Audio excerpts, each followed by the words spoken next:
Welcome to the Nerdist Podcast number 821. What? 821? No. You know what? It worked better for the first one. Better in the last episode. Yeah, new day, new problems. We're doing 820. 821 doesn't work. 821 doesn't really. If you don't understand this run, go listen to the previous episode. Yeah, I only listen if I like the guests. And on Hostfuls, guess what? I don't like the guests. Oh, no. Yeah. Sorry. What? Oh, you don't listen to anything then. I'm the internet. I don't give a shit. My preferences are your problem. Oh, wait. That doesn't really... That's not how life works, Well, then sir. I guess you're insecure because you can't handle criticism. No, I'm just saying that I'm just doing this thing and you don't have Whatever, bro, all caps. Oh, God, all caps. He really means it. Yeah, I was real mad. I'm very excited to introduce Katie Levine of the Nerdist Podcast producing fame. She's going to take us now to the Nerdist Community Corkboard desk. Katie, what is pinned up on the corkboard today in the newsroom? We have two very exciting posts. First of all, the hilarious Kyle Kinane and Dave Stone have a podcast called The Boogie Monster. In it, they talk about aliens, ghosts, Bigfoot, paranormal activity, but they also talk a lot about barbecue and fried chicken and shit that they enjoy.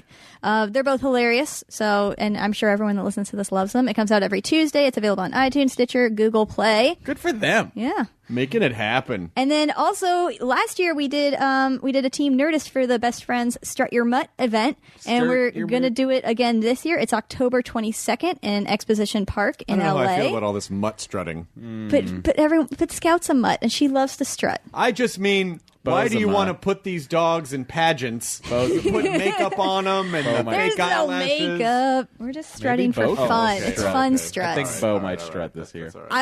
You and Bo should absolutely be there. Yeah. Anyone can join the Nerdist team. Work it, girl. you better work it, girl. Anyone can join the Nerdist team. Again, it's October 22nd in Exposition Park in LA. But you can also do, virtual walk if you don't live in LA, or you can check out their site and find where they're doing them in other cities. And it's only $25 to join the team, and all the money goes to homeless animals. To find out more info or join the team, go to nerdi.st/strutyourmutt-team. I'm going to strut your hut, where you could bring Anubis. Take different huts. It seems like you could take them on a party you pleasure could take, barge. Jabba to a pleasure barge. You just strut them back and forth. And that's interesting. Or Pizza Hut's allowed too, as well. Well, there's a whole hut lore if you jump down the Wikipedia wormhole. You know what, Chris? I'd rather not. Well, all right. There was one hut. Normally they're criminals, Matt, but there was one hut who was actually a Jedi. There was one hut that was a Jedi. So how would he wield a lightsaber with those tiny arms? Well, he just knew how to strut his hut. Did he work out? Was he like? I want to know what is like the normal body weight of a hut? Like, do you think Jabba's like a little? I think he might have let himself go a little bit, but they are giant slug-like creatures. That's true, but I feel like in Star Wars, the original Star Wars picture. Hey, real slugs have curves, man. Listen, in A New Hope, when he visits Han, you feel like he's very slim. He's very small, and I think Han walks through his tail. Walks over him. Yeah. Yeah. In a way that is like he phases through him. It looks like when Poochie leaves Earth.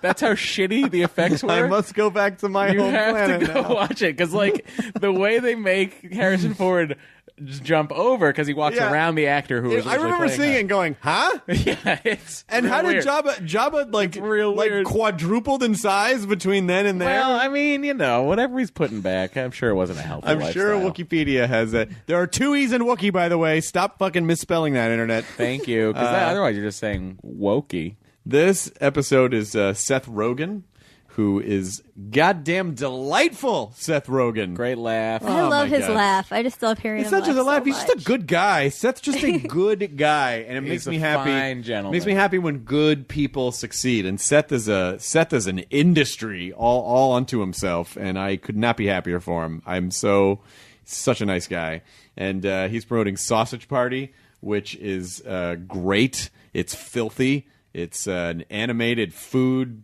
movie that's filthy that you should see. The billboards for it are everywhere. They are. And it opens August 12th. I haven't seen it yet, but I'm very much looking forward to seeing it. You absolutely August 12th. Need to see it. August 12th. Here's the Nerdist Podcast number 821. Seth Rogen. Now entering Nerdist.com.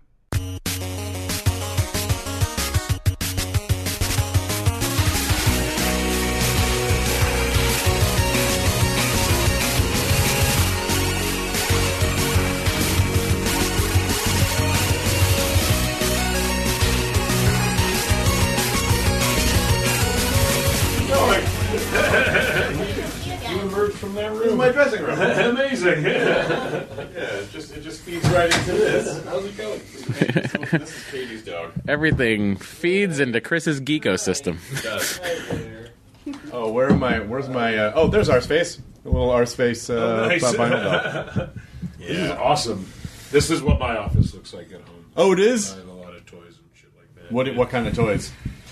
I'm actually really into like Japanese vinyl toys. Like I really like Cause and Ron English and those guys. So, but I have a lot of but it all started with like superhero toys.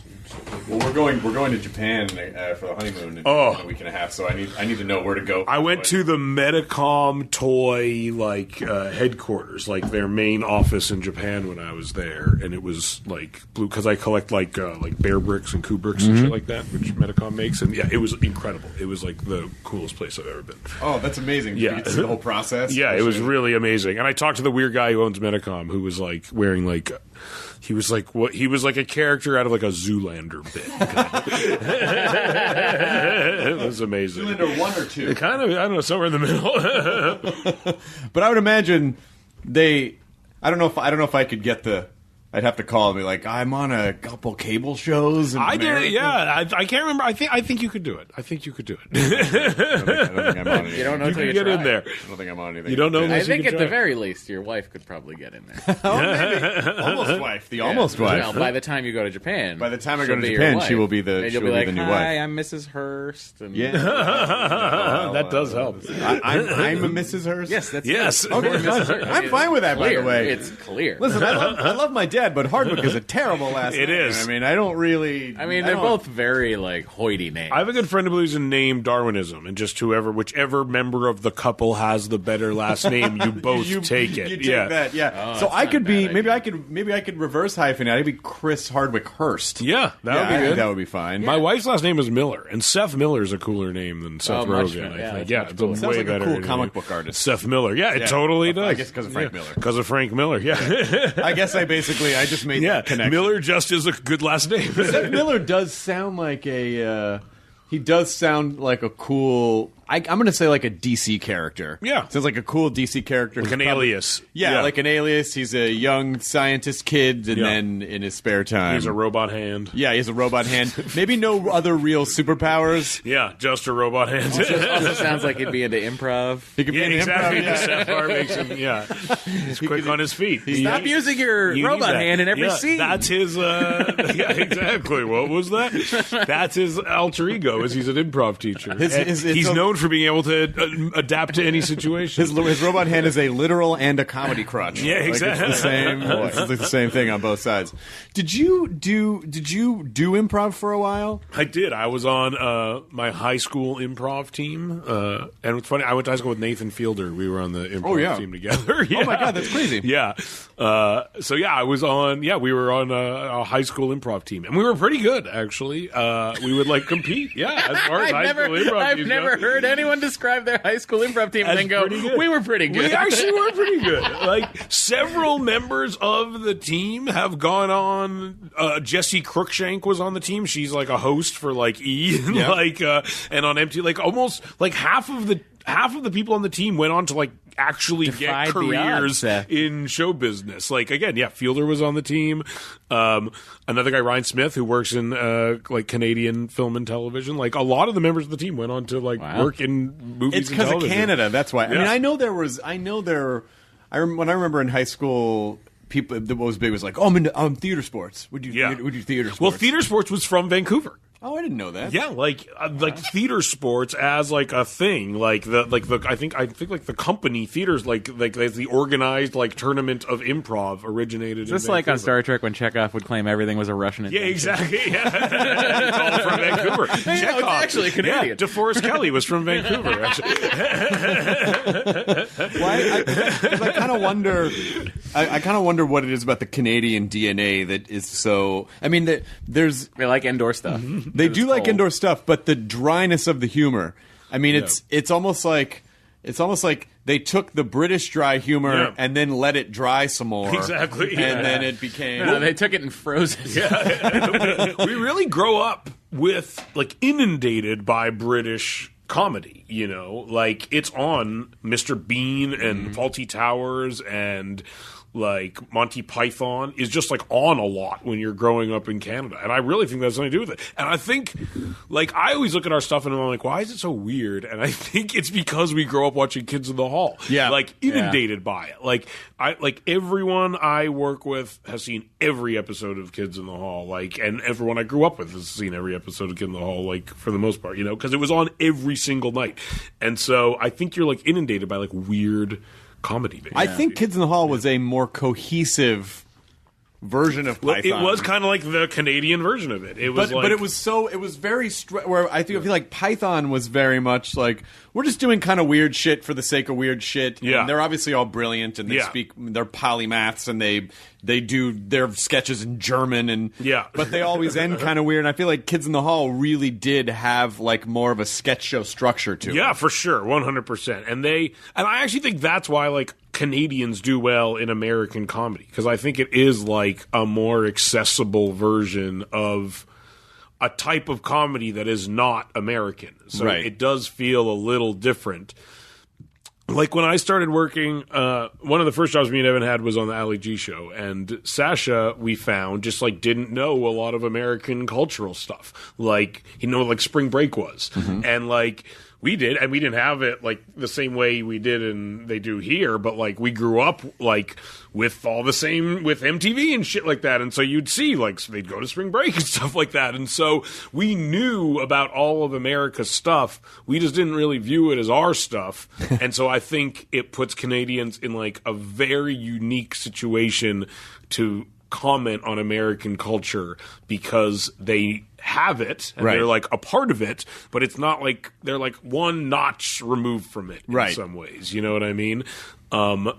And I've seen it like play out. Like I just saw that firsthand with Sasha. I was like, oh, like we're the bridge between America and Britain as the writers of, you know, for Ali G at this moment. You know, it was interesting. You're also like digesting like the most pure form of it. Like you're not experiencing what a real spring break is like. You're experiencing MTV's version. Yes, exactly.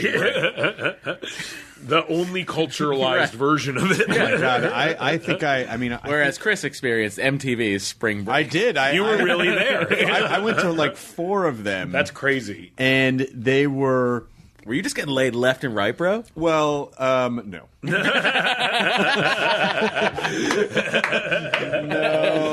Brian McFadden was, though. You know what's really funny about being on Singled Out is, for some reason, I just didn't. I was not sticky on that show, to the extent that I was in a bar one time, and this girl came up to the guy standing next to me and goes, "Didn't I just see you as a contestant on Singled Out last night?" Amazing. I was standing next to the guy. She never even noticed me. That's incredible. So, yeah, contestants made a bigger impression on the show than you did. And you also have to understand that I had just come out of college, and I was still not so very socially inept in a way, and not, you know, as much as MTV like scruffed me up and kind of made me look 90s, and my hair was really long and I had gas station attendant pants. And, like, I was still a nerdy kid that didn't know how to talk to these types of people comfortably. And I really kind of hated them. Yeah. And so I just didn't, you know, I didn't like it. And so I just was never comfortable around it. So you'd go in and you'd shoot, and then MTV, because they were cheap, would literally try to fly you out the same day that you worked, if they could. From spring break. Yeah, you might stay one night, but then they would fly you out. But I just don't have any good... I almost got to go to one, because I was a writer for Undeclared, so it must have been like 2000 or 2001. It was probably one of the last big MTV spring breaks that was happening, and David Krumholtz was on some show or something, and to promote it, he was on Say What Karaoke out of MTV spring break, and he invited me to go as his guest, and I literally remember going to Judd and we were writing at the time on the show, and we were like gearing up to shoot or something. I was like, "Can I go like take Friday off and go to MTV Spring Break?" He was like, "Fuck no." And that was the only opportunity. And that was it. Yeah. Boy, Judd Apatow has really fucked you repeatedly. Can't believe it. No, it was. And what's funny is if now one of my like 20-year-old employees came up to me and was like, "Yo, can I go to Spring Break?" I'd be like, "Fuck no." You got it right. Kidding me? Undeclared was a fun show. My friend Jared Grody was on that show. Yeah, man, Jared Grody. Wasn't Charlie Hunnam on that Charlie too? Hunnam was on it, and Jay Baruchel. Yeah. And, it was a lot of fun. It was weird because I was like a college-age guy who was writing and acting on a college TV show, but I had not gone to college. So I would go visit my friends in college a lot and try to do like intensive kind of research expeditions, which essentially amounted to just getting like super messed up for like several days on end. But I had a really good time. It was fun. It felt like college to me. Like that was kind of my college experience. I remember Jared would talk about that. Jared is a fucking great writer. He's amazing, yeah. I mean, we let him improvise like every single thing he ever said on that show. He is such a phenomenal... He had one bit about like people who buy Britney Spears albums are people who are like, money is too heavy to have a lot of. Yeah, like he would just write those kind of weird sort of surreal jokes, amazing jokes. And he would always talk about this British guy on Undeclared who was really, he was like, I don't know, he's just not, he doesn't seem that fun. And he would go up to Jared and be like, I'm told you're funny, but I don't see it, you know? Like, just like that kind of stuff. And then ultimately that turned out to be Charlie Hunnam. Yeah, he had an amazing career in drama. He went on to have an incredible dramatic acting career. That's a pretty spectacular writing job. I mean, just to be 20. Yeah. And be writing on a show, and I mean, I might have been 18. Like it was in 2000, 2001. Because you didn't write on Freaks and Geeks. So I was 18 and 19. No, I didn't. I would try. I would actually like write scenes and give them to Judd and the writers, and I think that's why they maybe started letting us like improvise some of the scenes more. But I would try, and then maybe if it went on for a second season, I would have got in there. So, and I would just go hang out in the writers' room. I'd literally just like sit there until they. And they wouldn't kick me out, generally speaking.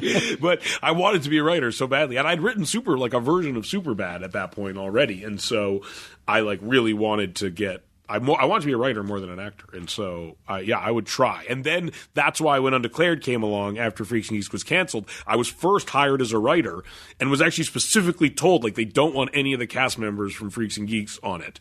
And I was like, okay, I'll just write for the show. And then slowly I like worked my way in there. What's funny is I wrote the audition scenes, and so I literally would write scenes that were specifically tailored to make myself look good as I was reading with other actors. Yeah. If you met someone who didn't know you, what would you say you do? I'd probably say I'm a writer. Really? Yeah. Yeah, I probably would. I think it would take up the majority of your time, right? Yeah, and it's probably the thing that I'm like the most comfortable with being out of all the things that I mean, director just sounds kind of like poncy, and I don't know why, it just does. Like they're just like, I'm a director. I don't know why. It doesn't sound good for some reason. Producer, no one knows what that is. So like that's a vague job. I'm an actor. It's kind of like it's a douchey. I don't know. I just like I'm embarrassed to be an actor. Like it's embarrassing to be an actor. Like being an actor is an embarrassing job. Like it's an embarrassing job. Sometimes it's just a function of, oh, I'll just do it. I know how it needs to be done. I'll just do it. Sometimes I just know as a writer that I, as the actor, would be the best person to do it, you know, and not just out of specificity's sake, not out of any skill's sake or anything like that. It's just like, for specific reasons, I think that, and I think I've actually gotten a lot better at acting, honestly. Like I was much less comfortable with it when I was younger. Like it was something that I kind of fell into, honestly. Like I didn't think I was going to be like an actor. I thought I was going to be like a writer and maybe a director, and but yeah, and so I I think I was fortunately like one of those people who got to learn how to act on television. Like before your very eyes, I became a better actor. And by the end of Undeclared, I'm like a serviceable actor. It's just that you and Evan do these things that they're the kind of things that I think you would talk about with your friends. And I was like, oh, it'd be really great if a bunch of actors just played themselves in an apocalypse movie. But then you guys just get to make that. Yeah, and then we just do it. I mean, and it takes a long time. We don't just get to do it. No, like, it takes years and years and years. And honestly, the weirder the idea, the longer it takes to make. But yeah, when I look at the stuff that, I mean, not all, again, to varying degrees, but like my favorite stuff that we've done, like I'm almost as more time goes by, I'm more shocked that we were able to do it. Like I think like as I'm more distanced from This Is the End as an example, I look at it and I'm like, wow, that's like a really weird movie to have gotten to exist even in the world. Not like only it's exist, really but strange. you guys got a haunted house at Universal. Yeah, we got is so which weird. is amazing. Yeah, and that was all because of Franco. That all like somehow came from a James Franco email where it's like, I think I know a guy who could get us a haunted house. I was like, go for it, man! Like run with I that. had a free weekend, so I built a haunted house. That's basically what happened. Yeah, We were walking through the house. We were at that haunted house with Brian Husky, wondering if he had made it into the thing. Was he in it? No. I never went. That's so funny. I was out of town the whole time it was open, but I really wanted to The go. commitment level of Channing Tatum on a leash was unbelievable. It was. I actually recently I found the actual email that I wrote to Channing Tatum to ask him to do the movie, and it was shockingly like upfront. It was like I did not sugarcoat it at all. It was almost like it was like the most like technical. Like here's what the film is about. We are actors stuck in our house. The apocalypse happens. Danny McBride gets kicked out. He makes a cannibal gang. He has a sexual gimp on the end of a leash. We thought it would be funny if you were that gimp. In all reality, it'll be you on your hands and knees for probably 2 nights in New Orleans. Like you will literally see your face for maybe 2 seconds, and we think it'll be really funny, and that's all I can ask. And like within like an hour, we got a response. It was like, yes, I will do it. It's like send me the dates and we'll figure it. He's a remarkably cool guy. Oh, he's incredible. Yeah, it was absolutely amazing. It was one of the most like impressive acting things I've ever seen, because also he's wearing a mask for almost all of it. Like it didn't have to be him. We could we could get you a stunt guy or something. He's like, nah, I got this. Like it was so crazy. It was like completely. It was one of the most amazing things I've ever seen in my entire life. I've never seen a level of commitment that deep. Well, and you said, I think you say it took 5 years to get Sausage Party made? It took it took us several years to write it, but yeah, there was probably took 3 years to write it, and then like a solid 3 years of just trying to get someone to make it. Like just going every meeting, we would go to every studio, every producer. So, new people crop up, like, oh, they have access to some dude with money. They'll, maybe they can do it. And we did that for years and years and years, and just everyone loved it and thought it was great and funny, but like no one wanted to be the first to make an R-rated animated movie, basically, which was crazy to us, but also made a lot of sense. And so It's crazy how much sense this makes. Exactly. It's a right brain, left brain conundrum. Well, they used to do like that. It's a very like they did similar stuff in the 70s. Yeah. Like they would do R-rated comedy, or R-rated animated films. Yeah, like heavy metal, or any of that. Like, but I think those were very fringe. Yeah, and part of our whole idea was like this shouldn't be like a fringe movie. Like we want this to be like a big mainstream like comedy. Like hopefully this will appeal to everyone who likes comedy, and again, and also what was so weird is because like TV adult animation is so popular with like The Simpsons and Family Guy and South Park and stuff. Like almost the most popular animation on TV is for adults, and so it was really, again, it was one of those things like Evan, thank God we did it. Evan was like, we should wear hot dog suits to the pitches because like, he's like, I'm sure a bidding war is going to happen. It'll be very competitive. Like what better way to show our confidence than to roll it in hot dog suits? And like, we didn't, thank God, because like before we were like, even like to our cars, we would get the phone call being like, they loved it. They're not making it. And I was like, and I kept trying to Evan to be like, if we were in hot dog suits right now, this would be the worst. Like this is already be not the greatest day of my life, but if we were in hot dog suits, that would just have compounded this so much more.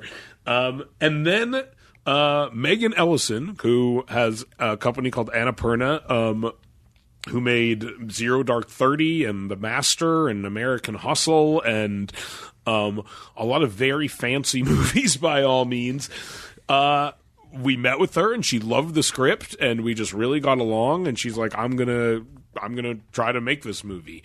And then once she got involved, then Amy Pascal, who was at Sony at the time, was like, okay, this kind of mitigates our risk enough to the degree that it becomes something that we are willing to do.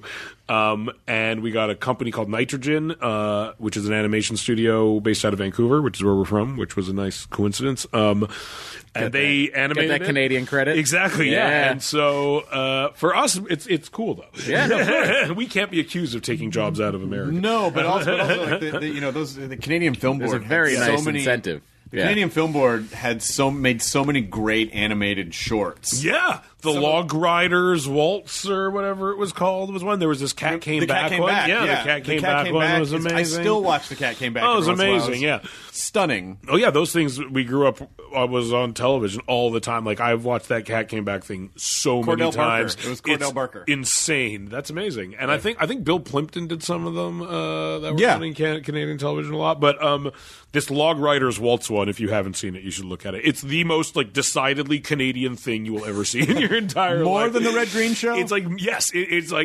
it's of a similar tone, I would say, but it's like mainlining Canadiana into your. So if it's taking you 3 years, so it's 3 years to write the script. What's because obviously you're doing other things at the same time. So is that just every once in a while you and Evan are popping jokes back and forth, or you sit down? What happens in that 3 years? It took us a long time to really. There's like a long marination phase that happens with, I think, some of our more out there ideas. Like we don't rush into it because, like with This Is the End, it was similar, where like it took us a long time to go from like, oh, it'd be funny, a bunch of actors playing themselves in a house during the apocalypse, to like an actual movie that is like worthy of its own existence in a 90-minute format, you know what I mean? And Sausage Party was exactly the same. We're like, yeah, a bunch of food in a grocery store, afraid of getting eaten. That's like, how do you turn that into an idea that actually, hopefully, supports itself for 90 minutes and has, deeper ideas behind it and is actually, unpredictable and takes different turns than you expect and evolves and changes throughout itself? Like, those are the things we want our movies to do, and it sometimes just takes years and years to think of the ideas that allow us to do that, and it's like a slow compilation process. And the actual writing of the script often is takes the least amount of time out of anything. Like once we have wrapped our heads around, with This Is the End, it took us years to think of they realize they can get sucked up into heaven still. Right. That simple thing was an idea that took us 2 years to come up with, just of what happens, where does it go, what's the evolution, what shape does it start to take? And there's several ideas in Sausage Party that I won't ruin because they're very unpredictable twists throughout it, I hope, but that literally just took us years to come up with, this is what the movie could actually be about, and then writing the scripts takes probably one out of that 3 year process. It's such a long process. With something like Sausage Party, which part of the sell of it is that no one else has really done it. Mm-hmm. Are you worried in that amount of length of time, someone's gonna fucking do it, someone else is gonna, and they're right as we get to the finish line, it's for sure, yes, that always happens with almost all of our movies, and almost every time there is some other movie that actually is looming that kind of ultimately turns out to be completely different, and we feel stupid for ever having worried about it. But what's funny is when we were making Pineapple Express, there's this movie called Without a Paddle. Yes. That has Zach Shepard and Seth Green. Yeah, Seth Green is in it, and it's kind of about guys on the run from weed dealers because they burned down their weed field. And I remember it came out. We heard it was getting made while we were working on Pineapple Express, and we were like, "Oh no! Like this is going to ruin our fucking movie." And then we saw it, and we were like, "Oh, this could not be more different from our movie."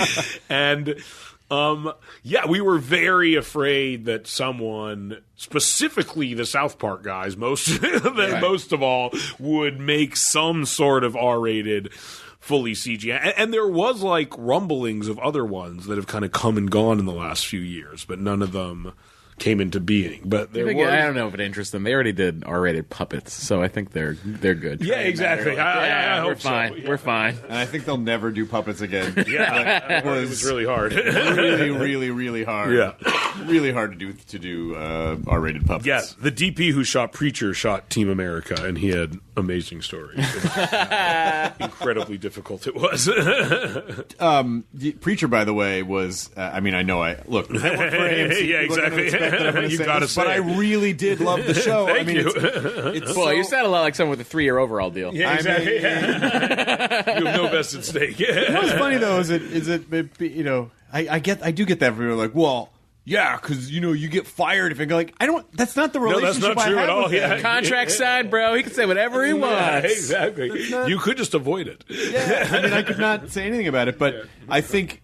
If people can, I'm so excited to see the second season of that show. Yeah, me too. Because so much happened in the first. There was so much to cram into the first season. Yeah. That I think for people who had trouble following some of the stuff, if they appreciate it and then because now it feels like now the story is actually going to start. Yeah, I think it's like built on so many crazy ideas that if you're not a comic book fan are like very abstract ideas for an hour-long dramatic character-based television show, right. And that was our thought, was like, we should not assume that like these types of ideas are like easily digestible by a lot of people, and like a lot of people actually like these types of ideas could actually be very alienating if you just lay them out and dump them out and don't kind of tease them or build them, or establish like an emotional reality in the characters that you're invested in before you unload this like crazier subject matter, Yeah. And that was really our thought, was like, how do you kind of explain all these crazy ideas and get people emotionally invested in it? So by the time the season's over, you're kind of where the comic starts, which is they're kind of out in the world and on the road, basically. How are you focusing on, like, what? I think you might be I don't know how much weed you smoke. I think you might be. I used to say like Kevin Smith and Doug Benson were two of the most productive stoners I've met. They are very productive. But you're very productive. Mm-hmm. So how are you? I was just with Ricky Williams this morning. He's one of there you he's go. one of the more productive stoners also. How are you balancing out your calendar? Is it like, okay, so Preacher is, January to March, and then from April to this time we're focusing on this movie, and then we're doing... It just always feels like there's something in motion. It's different. And I bounce back and forth between things a lot. Like there was... several months where, like, I would be going from, like, the Preacher editing room to, like, our production offices for the pilot we were gearing up to shoot to, like, the other editing room for the movie we had in post, and I'd literally spend, like, 3 hours in each place throughout the day, and they were all in Hollywood, so I just would drive around, and that's how it is sometimes, or sometimes we'll schedule it out and be like, okay, we're making a movie from these months, and then as we're in post on it, we can prep this thing, and then maybe, it's all very, like...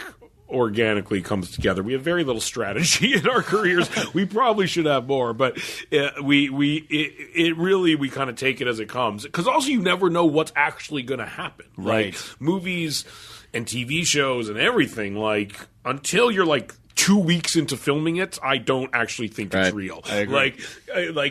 Like, not even people are like, the first day. I'm like, no. Give us a few weeks. Yeah. Then once they've spent, like, once you have to get past, like, the terminal velocity of spending in order to make it that you are not coming back. And in the first few weeks, they could still shut you down. It might be worth the money to them. And so we've had that happen almost, like, enough times that, like, we really don't count on anything happening until it's actually happening. So that's why we have 1,000 things. We're always trying to do at once because you don't know which one's actually going to happen ever, Like, of all the things we have in development right now, like, I could not tell you which one is actually going to be the next one that materializes because you just never know. How do you not get overwhelmed? You must have those moments where you're like, I think my brain is going to just split the seams on It actually, like, the only thing...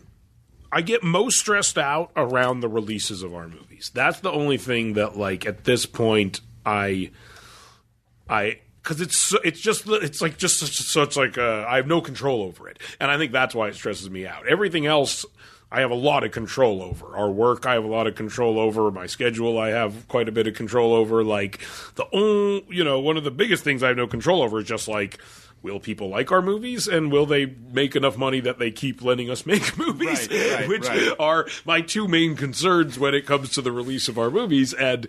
And so literally in like the 2 weeks leading up to the release of our movies are really the only times that I'm like, and then I'm doing a lot of promotion, this is not that stressful, but going on talk shows sometimes is stressful, and like just the 6 minutes be funny. Yeah, exactly. And I don't like traveling, so the travel is stressful, and going all around just stresses me out, And so those are the only times that I really start to get stressed out. But in my day-to-day, being busy doesn't stress me out. Like, I like it. Like, and if I like the things I'm working on, then it's fun, and I actually just really enjoy it. Is there an idea that you love so much that you haven't been able to push through somewhere? What's crazy is kind of Sausage Party and Preacher were like the last two of those in a lot of ways, which is we're definitely in kind of a different. Like, there is like it kind of feels like we've hit the end of the line in some regards as like the old things we'd been working on, like those are the last, and they're both things we've been trying to make for like 10 years basically. So, and it's weird because I've been promoting both of them, and they could not be more different from one another. And so many days, like at Comic-Con, it was like Sausage Party one day, Preach the next day, and I was at South by Southwest. It was Sausage Party one day, Preach the next day, and like it's fun to talk about both of them. I love both of them, and they both are very like representative of like where my tastes and sensibilities lie, but it is funny that those are the two things that I've been talking about a lot lately. But there isn't really anything. No, I mean, we have a lot of other things. Things are slowly becoming those things as no one makes them. So in around 3 or 4 years, yes, there will be those things that we can't get made and that we've been trying to get made for years. Like, right now, they're still new. There must be like a Library of Alexandria under Hollywood somewhere of amazing things that just for whatever political reasons got suppressed or didn't make it out. I mean, I don't know how you would ever find out, but there must be such. I'm amazed at how many like great pilots there must be, like that they made, that tons of money. Like that's what's so weird. Like now that we're doing more television, is like as you're shooting a pilot, you're like, no one might ever see this. Like a movie, the worst movies people can watch, right? Like even like the greatest pieces of shit of all time don't get locked away into a vault where no one can see them, and they're like great pilots that no one will ever see. Ever, that's why I like the way Amazon does it. If they pay for it, they air them, and you get a chance to be like, "Oh, I like this one. Make more." That's Bosch. how we got Danger and Eggs picked up. See, is it people? We were able to drive enough traffic to it, and they were like, "Okay, now do 20 of them or whatever." Yeah, that's amazing. Whereas, like also the Netflix way, which is just like, we're not going to give you a pilot. Here's $1 trillion. Yeah. We're also not going to tell you. We're also not going to tell you how many people are watching. Because it doesn't matter. People subscribe. Who cares? That's the dream scenario in some ways, where like you don't know if you're successful or not, because then you're as successful as you are in your own head, which is fantastic. I know, but it's so hard to measure. It's like we don't have. Stop thinking of it like that. Yeah, but it's gone. But how do you know? How can you? How if can the you track checks growth? keep coming, you're fine. Exactly. That's it. Oh, that's such a reductionist way to think about it. That's it. Netflix doesn't give a shit. They have like 1 billion subscribers. It's not that many, but it's they have money upon money. Yeah. That's why they just said at TCAs, everyone's worried about us outspending everyone. Well, we're going to triple how much money we're spending. Well, they don't care because they're still getting money. But you know what though? It's but it's not even just a money thing. I It's just- subscribe to watch Frasier. I don't subscribe for Orange is the New Black. But if don't my you money have everything pays on- for Orange is the New Black, that's fine. Don't it's you fine. have all Frasier on DVD and everything? democratic. The DVD is my emergency in case something goes wrong with the In case your internet. internet goes out. Yeah, you never know. But also the quality of the stuff they're making. Like, just because people have money doesn't mean the quality's going to be good. But They're making good stuff. Yeah. they're making real Great good stuff. Yeah, no, I mean, we're consciously doing more television because, like, TV's great right now. And, like, with Preacher is a good example of, like, that we would never get those resources to do something that weird in movies. And they Right. probably wouldn't even have let me and Evan do it if it was Right. a movie, honestly. Right. They would have been like, get someone who's done this before. Like, in TV, just the fact that we were, like, movie people was, like, flashy enough that we were allowed to try something that was, like, completely unlike anything we'd ever done, which... Honestly, yeah, like if we wrote a movie like Preacher that had the proportional budget of Preacher from movies to television, no one would have ever let us Who make did you it. say was going to do it, and then you had pitched yourself as Arseface to Sam Mendes. Sam Mendes Yeah. was going to do a like Preacher exactly. movie. That's who would do the movie version of Right. Preacher, and we kept trying to do it, and that's why we kept getting overpassed. But when it went to television, maybe we were, I think we were like really just in the right place at the right time because we were like the movie people who wanted to do it. But that would have been a tough movie to do because you have to. How do you set up? I guess you can't really set it up if it's a movie. You kind of just have You to just get got to into do it, yeah. And then it's just I would imagine there was movie scripts. I never read any of them, but I think great writers wrote scripts for the movie. You Right. know, I think John August wrote one of the Oh wow! scripts. Yeah, John's great. Yeah, amazing. And so now that we've done this, I was always afraid to read it because I was afraid I would subconsciously steal from it. But Sure. maybe now that the season's over,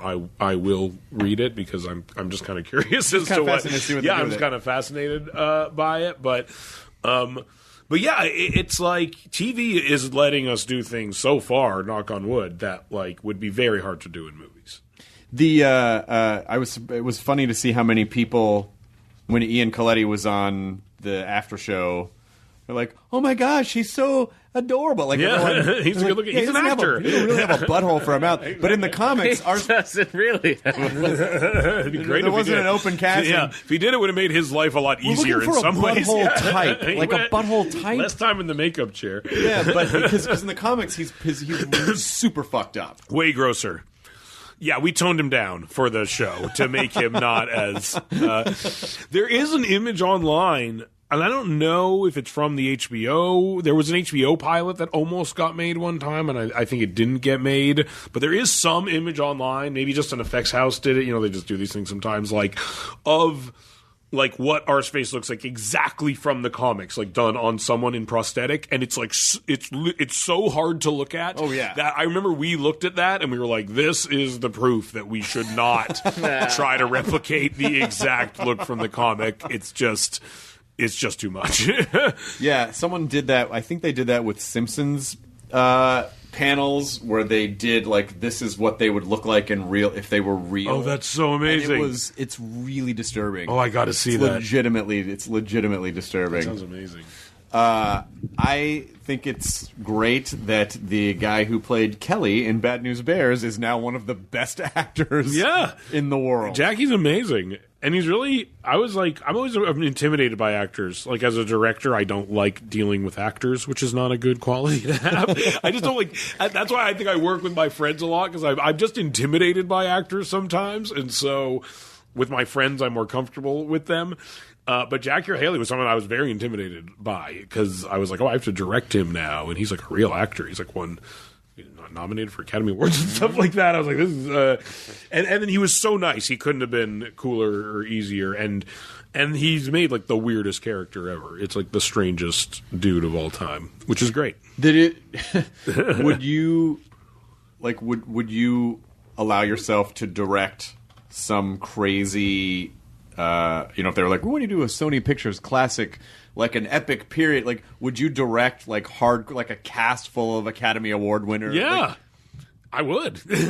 I would, not only in a movie I thought I could direct, but because that's the other thing about good actors is they do make your job a lot easier, and they make you look good as a director as well. Like, there's so many days actually where like you have a plan, like you go in every day of filming with like a little plan. You're like, oh, I want to shoot it like this, and for this line I'll get this shot, and there's like 30 shots I want to do throughout the day.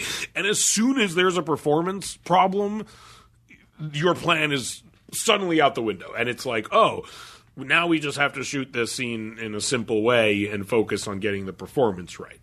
And that happens to every actor. Like, I've caused that to happen on countless scenes that I've directed, so that's even more annoying. But with, obviously the higher caliber actor and the more you as a director have done your job in talking to them beforehand, the less that happens and the more style you can actually inject into your work as a director, I find, because you literally just have more time to do shots and stuff that make it look better. But I can't help but wonder if you're directing someone like Daniel Day-Lewis who won't drop character. Yeah. Do you have to say, like, President Lincoln? Yeah, exactly. I think you do.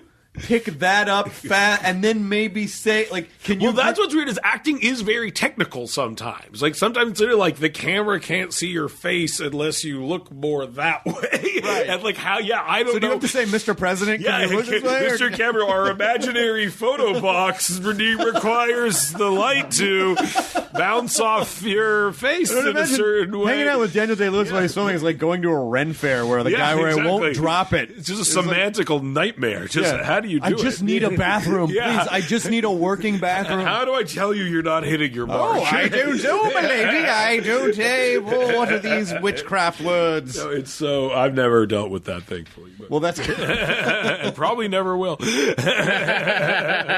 I'm sure Daniel Day-Lewis will never work with me. He might. You know what, though? He might. You must... I would imagine people that you probably... I'm constantly surprised at who's willing to work with us. Yeah.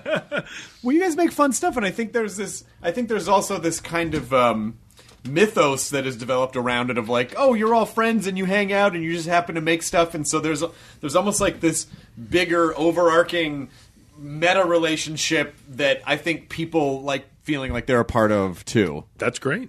We all hate each other in real life, but it's nice that I'm glad that the illusion has upheld itself for as long as it has. No, we actually all very much get along, and it is fun. But the truth is, if I didn't like them, I would still want to work with them because I actually think they are the funniest, most talented people that are available to work with, generally speaking. And so it's and I met almost all of them through work. So it really isn't like, oh, I hire my friends. It's like, oh no, I've become friends with who I think are some of the most talented people who are making movies, and I've just maintained those friendships, and I keep working with them mostly because they're so good at their jobs, But I would imagine it also, part of the reason why people probably like doing it is because it lets people like Emma Watson do something weird that she would never normally get to do. Yeah, I hope those people view it that way. It's my only hope that they come out of it feeling that I got to do something fun and not like, what the fuck just happened to me? And I'm sure we've had an even split, honestly. But sometimes, it's funny because I had met Michael Fassbender a few times. While we were filming This Is the End, they were making 12 Years a Slave, and we would hang out sometimes. And very similar movies. And I think like dramatic actors like him, he kept saying like, oh, I want to make one of your types of movies, And then we were making the Steve Jobs movie. I was like, I bet you never thought we'd be working together on one of your types of movies. I bet you didn't think I'd be lowering your art form. I thought you'd be elevating my art form. Did you hang out with Woz? I did hang out with Woz quite a bit, actually. Seems like a super cool guy. Oh, he's like the nicest guy in the entire world and has like amazing stories, and I really got along with him. Like, we still email every once in a while, and he was nice enough to auction off some like charity lunches with me and him. So I every once in a while I have a charity lunch that I go have with him, which is great because it's a good time to catch up. Nice enough to do that? Or did he just do it without telling you? No, yeah, by the way, Seth, I did it. I bought on eBay. I bought a 5-inch floppy that he signed. It just says Woz on it.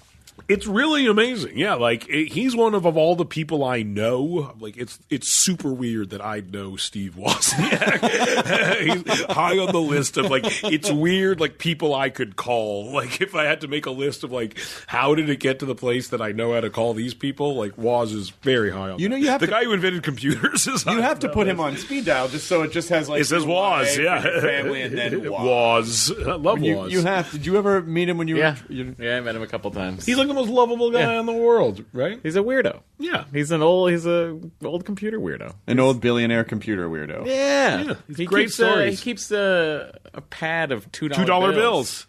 Which cost him, he orders them and has them cut and turned into tearaway pads. That he signs for people. It's like... I went to the costs him more to make the pad than $2. Yeah. I went to the Magic Castle with Woz for 6 hours. It was really Did you guys see any shows? Or did you just... Yeah, we saw every show. It was amazing. He loves magic. Shockingly. Shocking. Yeah. I mean, why doesn't he buy... I mean, he could just buy the Magic Exactly. Castle He probably could. if he wanted to. But I don't know what it must be, the responsibility... Well, I guess if you've been a billionaire for a long time, you probably get over the idea of, like, you probably don't drive around and go, I could buy that. I guess I could buy that, too. I could probably buy that. He likes a deal. I will say, like he's excited about a cheap restaurant. The super rich people I know love a deal. Yeah, they love a deal. Love a deal. Love a deal. He's into a deal. Yeah. We'll talk about deals. Yeah. I want to be like Woz. Don't talk about deals. I'm like maybe one of the few people you can like maybe talk about that with, but like most people are not psyched to hear you talk about that. Clipped a coupon. Yeah, exactly. Oh, you got $20 off that. You know, I got a 6-inch sub, but that's just coupon. Exactly. They made it a 12-inch. Yep. Literally. Yep. It's like 2 6-inch subs. Yeah. I got lunch for tomorrow. You have the economy of a small country. It's just at your ATM. Like, I personally have given you like $500,000 just over the years. Like, you have my money.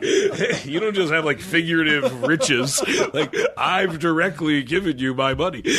Like a good amount of it over the years. Did doing the Steve Jobs movie make you? Did you like just being an actor? Yes.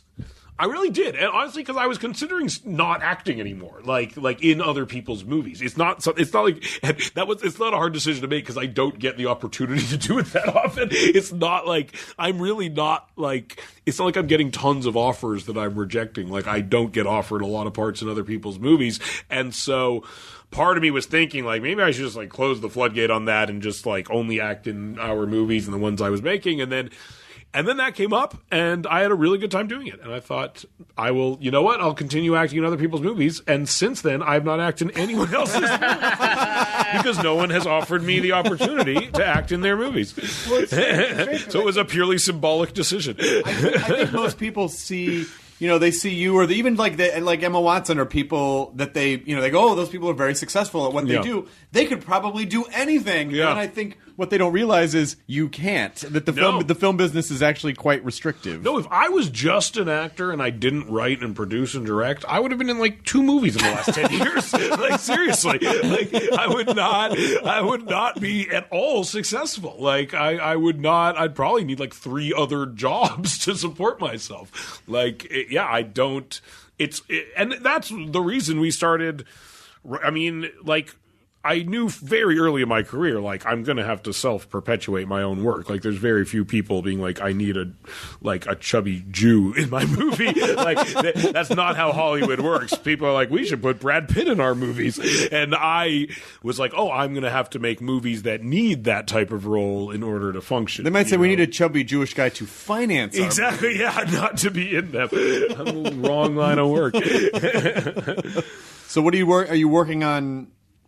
I imagine are you writing season 2 of Preacher currently? We're like just starting to talk about it. So is there anything else that you're doing that's happening soon? Well, we have like a pilot for FX that we're gonna shoot that we're working on right now. We'll probably start. We're writing the script right now. We're working on the script, but we'll film that sometime in the next year, basically. And is that announced? I don't know if it is. I think it is. I don't know if it is. It's about singularity. It's about Kurzweil? Yeah, it's about artificial intelligence. It's a half-hour comedy about about the singularity, basically. And I won't say anything else, just because I honestly don't even know if it's happening. I just read an article about neural dust. Yeah, exactly. It's happening. It's super scary, and so we're trying to make a comedy out of it. Neural dust, basically, just like small particles that work. Kind of like nanomites. They just sort of work in your system and can wipe out whole civilizations. But they always kind of pitch you the good stuff first. Oh, it can help your body, with functions that maybe your body, if you have problems with certain functions, it can help get in there. That could also probably wipe. Yeah, exactly. Also wipe out your I wrote a prank for Spade's prank show. I think it might air next week, but where the guy we're pranking thinks he's responsible for the singularity starting. Wow, that's pretty great. The robot goes nuts and starts destroying everything. Oh, I can't wait for that. That's amazing. How does one respond to such a? Yeah. You know what? Did he take it well? Everyone takes it well, unless it's funny. Like all the people that we had that like casting would do. He took it pretty well. It's funny because the show's called Fameless, so the premise of the show is that it's like people that want to be famous for no discernible reason. They have no talent, they have nothing, they just want to be famous. So that's how do I get on this show? Right. So it was interesting what we sort of figured out throughout the making of it was like if they had like any sort of like improv training or were doing stand up or comedy or anything, they weren't going to take it well. Yeah. Right. But if they just wanted to be famous, they had fun with it. Like we did one. The one that aired on the season premiere, the one I wrote that was like sort of almost blew our budget was like we had this girl come in to read she was auditioning to anchor the celebrity news on this internet news network, and what happens is the apocalypse starts happening and she's the last broadcasting news station. Oh, that's amazing. And you were able to convince her of that? Wow, no. That's incredible. 2 people. That's amazing. That's absolutely incredible. Yeah. They had to know that it was stunning. We had That's amazing. Just around the studio, we had different people stationed as like our reporters in like Nebraska, Florida, whatever, and then we'd have like this rolling fog would come in. And wow. What kind of an apocalypse was it? It was an alien apocalypse. Whoa, cool. Network was like, make sure this doesn't look like terrorism so you basically at all. just did War of the Worlds? That's incredible. Essentially, we to did two a live people. War of the Worlds to 2 people. Like we were going to do a third person, but the second girl like bought it so convincingly. Like at the end of it, the fog gets into the studio, and at the end of it, she's on the desk trying to stay away from the fog to like finish the news broadcast. Whoa, good for her. It was stunning. It was ladies and gentlemen, really some startling reports are coming in through the news now. Pretty much, yeah. It was great. That's incredible. Do you ever want to go back to stand? You ever want to do stand up again? No. I don't know. Yeah, no. Are you asking me? No, Seth. I've thought about. I don't know. First time I ever met Seth, he was doing stand up. It's funny, Judd's been doing it a lot more lately. He has been, and he's been great. I saw him at Just for Laughs like 2 weeks ago, and it was incredible. I don't know. Part of me thinks about it, and then part of me is like, what the fuck am I going to talk about? I don't know. I don't have anything to say.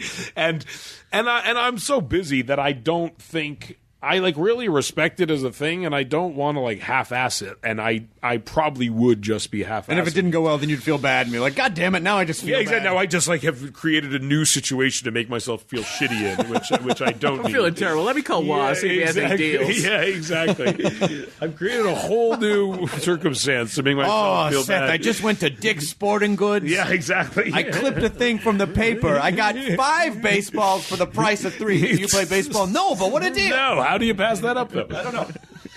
You're asking me to leave free baseballs on the table. Exactly. It was, so I don't know. There is some like deep part of my brain that was like, maybe that would be fun to try again, and maybe it would be good for me as a writer, I think, sometimes, and maybe would kind of sharpen some edges that could use sharpening, maybe. So yeah, I think about it sometimes, but I don't know. I don't know why I feel like you might know and like this movie, and we were talking about Canadian stuff earlier. Did you ever see a movie called The Wrong Guy with Dave Foley? Of course, yeah. Oh my God. It's incredible. Love that movie. And almost no one knows about it. Because I don't think it came out. It didn't come out because I think it was part of the it was kind of what we were talking about. It was sort of the fallout of like a weird political studio thing. Yeah, it was like that Masterminds movie. It was like the Zach Galifianakis movie that just got caught in that exact same situation. Did you ever see The Wrong Guy? No. It's great. Fucking amazing. It's Dave Foley. Yeah, so far and I'm on Dave board. Higgins is in it as Yep, well. love it. Yeah. There's a bunch of funny. It's funny. I was literally just talking about this movie like 2 days ago because I was at Fallon's show and Steve Higgins was there, and I Yes. was explaining to the person brother, I was with. yeah. I was like, Dave Higgins is in the wrong guy. Was it David? Who directed it? David. I can't remember. Katie, who look up the directed wrong it. guy. So the cast and crew just composed of the Daves I know? Yeah, exactly. and Bruce McCullough is singing. All the kids in the hall are in it at one point or another. Some of them are. I think a couple of them are in it, but essentially, It's such a funny idea. it's a genius idea. Dave, at basically the beginning of the movie, Dave Foley walks in on his boss, and his boss, like he goes in to like tell his boss off, and his boss is dead, and he's convinced that they're going to think he did it.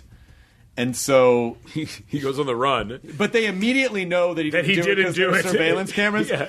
So they're basically chasing the criminal across the country, and he thinks they're chasing him. Yeah, but they know he didn't do it. Like they instantly know that he did not So they do have it. no interest in him whatsoever. It's really funny, and he's going through like insane lengths to like disguise himself. That's a great and- premise. David Steinberg. David Steinberg. Oh. Yeah, David Steinberg directed It's it. such a funny idea, and it's a funny movie. It's, Oh my it's God. a really, really That sounds good movie. great. And Dave Higgins works for the FBI. Yeah. And he's basically just using it as an excuse to get the He's like, "Oh, we're going to be in New York. We should see a movie. We should see a play." So he's basically just using the FBI budget to go to like things see plays in the cities that to they're do in. tourist things. Yeah, it's a fucking great.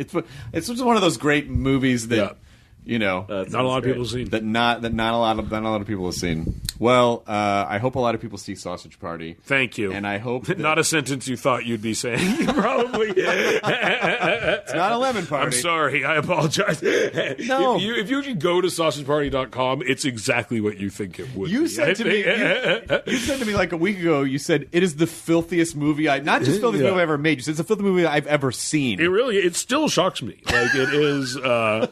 And it's shocking. It's a shocking movie. I'm shocked that we got away with it. And even in a few more years, I'll look at it and be like, it's even more shocking. That we got away with But what happens if what happens if you end up having to make a trilogy of them? Oh, it would be amazing. I would love that. I would make sausage movies for the rest of my life. I look at like what Sam Raimi did with those Spider-Man movies and think I would do that with sausages. Just all the way dedicate a down. decade of my life to talking hot dogs. It opens this weekend. Yes, Yeah. August 12th. August 12th. And when is this going up, Katie Levine? Thursday. Oh, it's going up Thursday. Well, There you go. This Go to a worked out. midnight screening tonight. You could see it. You could totally see it tonight. By the time you've downloaded this and listened to it, I don't know if people listen the I second think they it do. comes out. So Some there's, people- there's do. a segment of They the do. audience that does that. this actually one, they would. mean, come on. They see Seth's name on there. They're gonna no listen. Marin, but they'll Exactly. give it a shot. I get to hear Seth Rogen only audio. Perfect. Just have a laugh. Just have that laugh in my ears, and that's it.